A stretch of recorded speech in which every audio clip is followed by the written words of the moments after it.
Hey everybody, you're about to listen to episode 1 of Latter-day Lesbian. And just a quick disclaimer, the audio wasn't great on this episode. It gets so much better. This has been a huge learning curve. We're figuring it out as we go, and we hope that you'll hang in there. Check out all the episodes and take this journey with us. Thanks for listening. Hello and welcome to Latter-day Lesbian, the podcast about an ex-Mormon gay girl just trying to figure out life. Does that sound right? Yeah. I'm Mary. I'm Shelley. Shelley is technically the Latter-day Lesbian that we're talking about. My palms are sweating. They are serious. You got this. Okay, but to be clear, you're not a current Mormon. No. Okay. Let's back up a little. So you were raised Mormon? Yes. Your parents are Mormon? My parents are Mormon. Their parents were Mormon. Both sets? Yeah. What about their grandparents? On my mom's side, yeah, I think so. Pioneer stock. What does it mean, pioneer stock? What does that even mean? It means that your ancestors came across the plains as pioneers and were obedient. It's something that you brag about. Like, did they follow, is that like with Joseph Smith or something? No, that's Brigham Young. He told people to go. So the pioneer stories that I heard were all about my ancestors sacrificing all their money, everything, because they were being persecuted for their beliefs, and Brigham Young told them that God said to go west and settle Salt Lake. So I hear stories about babies dying of starvation, but we're supposed to somehow celebrate that because these were mothers being obedient to the prophet who was speaking for God. Probably Mormons who are still Mormons now, if they're listening, have heard the story about the mother having to use her mother's spoon to dig a hole in the frozen ground to bury her infant that had died. Nobody had a shovel? That's kind of morbid. But no one was going, oh my gosh, why would somebody do that? Why would somebody risk their kids to follow a man saying he spoke for God? Like, that's not how it was presented to me. It was always admiration for this woman who was obedient enough to follow the prophet. It's real weird. I know almost nothing about Mormonism except for what you have told me over the last year. That's how long we've known each other. So where was Joseph Smith? So he was never in Utah. No, he was, well, do you want the church history of it or what you hear people say actually happened? There's conspiracy theories. I was taught he was always persecuted for his beliefs. People didn't like that he spoke for God, and they persecuted him. They tarred and feathered him. They finally arrested him, put him in jail, and this angry mob busted into the jail and kicked in the door and shot him, and he fell through a window and died. But there's other stories going around that tell something different, like it was an inside job, or that maybe it was the mob, but they were mad at him because he was marrying 14, 15-year-old girls. So there's lots of sketchiness there. Do you know where he lived? Somewhere East Coast, is that right? Right. But at some point, he was no longer in the picture, and then Brigham Young took up the calling. Yeah. Oh, he took it. He took it and went crazy. Yeah, he was the one with, I don't know, I'd have to look it up, 40-something wives and like 100-something kids. He was just a big, pompous jerk. Apparently he was really charismatic because he got people to do stupid things like sell all of their stuff and try to travel across the country in a handcart in the middle of winter and end up dying along the way. Yet we revere these people for their obedience. And I'm like, man, those people were really stupid to say, okay, Brigham Young, you speak for God. Yeah, I'll sacrifice my family, my children to go where? Utah. To follow you? Yeah, that is where they ended up. Well, all right. So you were raised Mormon from the time you can remember. Mm-hmm. And your parents are Mormon. Their parents are Mormon. We established that. At some point, you decided this wasn't for you. And this is a complicated tale to unwrap. You know, when I tell it, I never know, do I start from the beginning like my first memories of being Mormon and how kind of traumatic it was for me, but not recognizing it as being traumatic as a child? Or do I start from when I turned 40 and kind of had this reckoning of, gosh, do I really believe in this because it's true? I think it is. Then deciding I was going to actually do my scripture reading and my praying and all this that I was supposed to be doing to actually get a true testimony and feel closer to God. Like what? I don't know. And I think that's why we've put off doing this podcast for so long, because it's like, how do we even start? What do we even start with? Because, you know, fast forward to you being 40 years old and questioning your faith for probably the first time ever. and also wrestling with feelings of confused sexuality. And meanwhile, you're a mother of 7 children. Can I just say something really quick? If my kids ever listen to this, kids, I do love you. I promise. I love you. Okay, just remember, Mommy loves you. Okay. Yes, of course. Okay, good. Of course you love your kids. It's just a lot. It is a lot. There's 7 of them. I mean, I love them, but geez, that's a lot of kids. It's a lot of kids. When you're birthing your way into heaven. You're busy. Let's talk about that for a second. Okay. It's fun for you to say, I was birthing my way into heaven. But for sure. I know you really believe that brought you somehow closer to God or Jesus or someone. Brigham Young. Whoever's saying do it.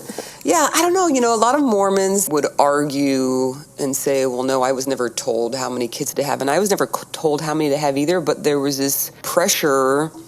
I mean, when you get married in the temple, you talk about your posterity. You talk about be fruitful and multiply and replenish the earth. That's like in the ceremony in the temple is you're commanded to do that. So how you would think you're not supposed to do it is beyond me. Every time I was pregnant again, I was like the cool kid in church, like the popular one. Everybody, oh, look at the DeWitts.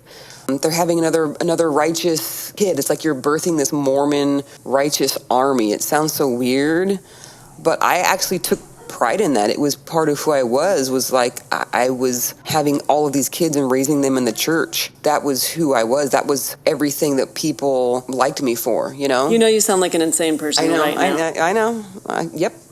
Anyway, I don't believe in it anymore. I did back then because that's what I was told, and you don't ever question what you're told when you're Mormon. When you're raised in such a strict Mormon household like I was, the priesthood leader above you, which was always a man because women can't have the priesthood, we just make babies. They speak for God, and the higher up you are in the chain, the more power you have over the people underneath you. So now it's still worse to be a woman than any other type of person in the Mormon church. That's still the bottom of the... Oh yeah, bottom of the barrel. I would say even worse is gay woman, but that actually doesn't happen because you can't really be gay and be Mormon. That's not true. They'll let you stay in if you are gay and never express it, meaning you never get to have a loving relationship with who you're attracted to. So sure, you can stay Mormon, but you get to be lonely. Who would want that? I don't know. People have done it. Actually, there are people who have been told by their bishop leader if they will just marry a woman and have sex with a woman, then they will start having physical attraction towards that woman and they'll fall in love and blah, blah, blah, have babies. And that's, when you follow the path that God sets. I wish the audience could see me do quotations because every time I say God says, I want to do the air quotes. Thank you. Anyway, if you just follow God's path for you, you'll find happiness. So there's this slew of Mormon men who are gay and who have made the decision to be obedient to what their leaders have told them, get married, have kids, and their families have fallen apart. Because you can't pretend to be straight. Just like I don't think you can pretend to be gay. It's not long lasting. And again, I can find the news stories on these people. They've done blogs, they've done interviews and things, but just tragic because it's not just that man's life who's kind of screwed up. It's the woman who he married who was trusting that he would eventually find her to be attractive. It's the kids who are now have a broken home. It's the ramifications are more than just the one gay guy. So something you just said made me think of something. So you said if the gay guy, for instance, would just marry a woman and have sex with her, then he would eventually be happy. Yeah, because he's following God's plan. God's plan is all about marriage in the temple, procreation, enduring till the end. That's it. If you kept having children, you would also be happy. Yeah, that was my divine calling, was to be a mother. And for me, if I'm going to do something, I'm going to do it. I'm going to try to be the best at it. Maybe I'm competitive in that way, but if that was my divine calling, I was going to have a lot of kids. And my pregnancies were relatively easy. It was never hard for me to get pregnant. And I had people around me, family members, who struggled with infertility. And because I was so brainwashed into Mormonism, I thought that I was just blessed because it was so easy for me to get pregnant, that was God's way of wanting me to have more. I always was able to get pregnant. So I was being obedient, and because I was so screwed up in the head that I thought my job on earth was to be a mother, that's what I did. Did your parents encourage you to have more children? Like, where did you get this idea? No one ever said you need to have more kids. But again, in the temple, you're taught. So in the temple, the man is supposed to be like Adam and the woman is supposed to be like Eve. And it kind of tells a story of the Garden of Eden. And the command was to multiply and replenish the earth. There's also been conferences, a Mormon thing where like the big Mormon leaders get together twice a year and they give speeches, we call them talks, and it's broadcast worldwide, and like all of Mormondom sits around with their pen and pencil waiting to write down things that are just for sure meant for them from God. It's pretty ridiculous. There's been Mormon talks saying that the commandment to replenish the earth is still in effect.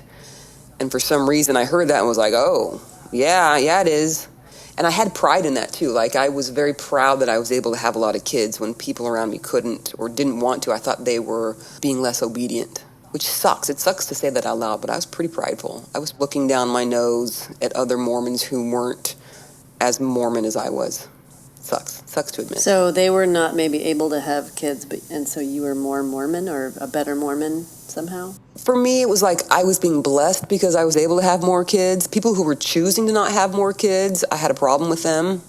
Like, well, don't you know you're supposed to have more kids? What if they couldn't afford kids? God will provide. That's what I was always told. Do you have the kids? God will provide. And back when we were having all the kids, my husband made a ton of money. Like, we were rolling in the dough. And so, again, we took that as God putting his stamp of approval. Yeah, keep having those babies and I'll keep blessing you with money. Which sounds so ridiculous now that God would care to give a well-off white family anyway, like a bunch more money so they can have more kids when there's people who are probably praying every day that their husband gets a job because he's been out of work for a year, whatever the case is, or be able to afford some surgery, and a God's like, nah, I don't have time for that. I'm blessing those two people right there who are going to have a bunch of kids. I'm just going to keep giving them more money. But I thought that. But can I just say I sound like an idiot right now when I say this? Like the stuff that I thought? Ugh. Okay, go ahead. When you think of Mormonism now, what's a word that comes to mind? Cult. Absolutely cult. And when I was Mormon, if someone said it was a cult, oh, wow, that would upset me. I would defend it. No, we're not told how to believe. We have our choices. No, you kind of don't. Like, here's your choice. You can choose to follow the prophet and be obedient and do whatever he says and be saved, and God blesses you and loves you. There's choice A. Choice B is to go against what the prophet says, which means you're not being obedient, which means you're not going to be saved. Like, are those even choices? So I'm from a long line of Christians too, not Mormons. But they have this expression, lukewarm Christian. Do you guys talk about that sort of thing? There are Jack Mormons, which are Mormons who maybe don't believe. They'll kind of drink on the weekends. They'll go to church on Sunday morning, probably a little hungover, but they don't advertise it. Like, you don't want people to know that you're that way. I don't know, in my experience, there's not really a way to be a partial Mormon. And there was actually a conference talk again given about how Mormonism isn't a cafeteria-style religion. Like, you can't just pick and choose what you believe. You believe in all of it. Again, I took that to heart. But I was also raised in a family who never doubted anything that came from the prophet. Nothing. Like, he was revered. His word was God's. It didn't matter what it was. So I was raised believing that that's just how it is. Didn't matter what he said. And you always just bought it all. Oh, yeah, 100%. Even so, when I was younger, like teenager, early college, I had my wild streak. There's lots of reasons behind that. I'm sure we'll go into that eventually. But even when I was being wild, when I was out drinking, hanging out with guys, whatever, in my mind, I still, again, air quotes, knew the church was true and that someday I would live it completely because that was the only way I was going to be happy. So even in my wild times, I still had the guilt that I wasn't following all the rules. I never could really enjoy my freedom as a teenager. Because it went against church doctrine? Because I felt guilty for every little thing I did. So why'd you do it? Why did you rebel? Why were you wild? Wow, there's a lot. This is a lot of podcasts worth. the why did I rebel? I wasn't happy growing up. There was a lot of contention in my house. I didn't feel very loved. And looking back, it's so much easier to see why I felt the ways I did. So I have 3 older brothers, and they're very macho men. And my dad is a very macho man. He's military, has served missions, has always been in charge of whatever he's doing. He's in charge. He's always the boss. And then I have my mom, who's very sweet and very kind, but also has no opinion, does whatever my dad wants her to do, whatever he says. He talks over her, he calls all the shots, and she's just somehow managed to become helpless. She was kind of helpless my whole childhood, if I'm being honest. But so there I'm growing up seeing the roles. Like, I think when you're a kid, you look within your family's roles, like, how does the world work? And for me, the world worked that the men make the decisions, they're the strong ones, they get to do all the cool things, and the women get to bake bread and serve the man and knit or sew or whatever. And then there was me, and I don't feel like I'm a doormat. You know, it was hard for me to see my mom not ever have a voice, but I kind of had to take that on. Looking back, being gay, there were signs of it back in elementary school. We can get into that later, but just feeling like I wanted to be a guy, because I'm sure the gay thing has something to do with it, but I didn't want to be a girl because being a girl sucked. You didn't get to do anything cool. Everything that girls did that they were supposed to do as Mormons, I didn't like. Like, it wasn't in me to do that. It's not in me to sew. It's not in me to wear a dress. Like, this probably sounds crazy, but from the first time I can remember ever wearing a dress, I hated it. And I had to wear a dress every Sunday to church. And whenever there was like a church activity, I had to wear a dress. I hated it. Hated it. Felt weird. It felt like I was... dressing in drag? Yeah, like dressing in drag. It just didn't feel right. I wouldn't even call it dressing in drag, because I think people that dress in drag, they enjoy it. Like, they choose that and they want to dress in drag. But it felt like I was wearing the wrong clothes. And, of course, my poor mom, you know, I'm the youngest kid and the only girl. She was so excited to have this baby girl that she could dress up and have her do tap dance and all this stuff, and she just dragged me through that shit. Like, I had to do it all. Shirley Temple, I was about to say that. Okay, so my mom loved Shirley Temple, like the old black and white stuff and like the tap dancing, but she specifically loved her short curly hair. And so my mom would always keep my hair short and put it in, like, I would get perms all the time. I think like that's a form of child abuse to make your kid look like Shirley Temple. So I always had like this short perm. I've seen the pictures. It's bad. I know, it's really bad. And I had to take tap dancing. And the part that I did like about tap dancing is because I would put my tap dancing shoes on and clomp up and down the wooden hall when we lived in Germany. I thought it was cool to make like the loud noise. It was more the manly part of tap dancing was the loud banging. I didn't like all the jazz hands and stuff. I hated it. But yeah, I had to like perform. This explains so much. This is why you hate musicals. I'm sorry, I don't like them. They're cheesy. Anyway. Well, you are kind of a sturdy girl. Thank you. Well, you're not a princess type. No. I mean, the stereotype is true for a reason. There are lots of young girls that gravitate towards wanting to be princesses and wanting to like... Yeah, it's never me. No. Always wanting to get married and plan their wedding and wear wedding dresses and wear dress. And that's fine for those girls. I think everyone should get to be whoever they want to be. I'm not making fun of girls who were that way. That's great.